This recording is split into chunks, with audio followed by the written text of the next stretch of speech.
Hi, I'm Rodney Cutler. We're at Cutler Salon in New York City, Soho.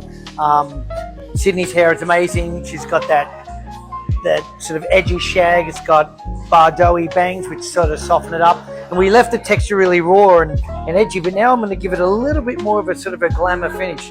We're using the GA.MA Salon Waves. This is coming out very, very shortly. And look at this, this really does make our life a lot easier.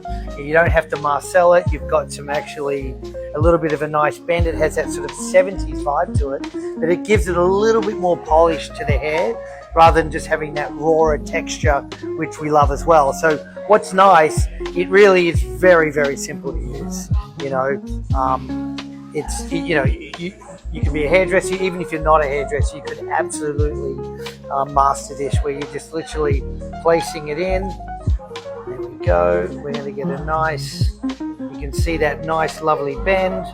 How easy is that? And then we just brush it out and we get a nice softer texture. So it just takes the rawness of it, gives it a little bit more of a sort of a glamour finish to it, but I still love it on that sort of shag. As I've said, this look is so hot at the moment. It's got that sort of that shaggy, and the bangs are really sort of hot at the moment. We're also seeing a little bit more of a stronger bang. You've got your curtainy bangs. You can make it a little bit fuller.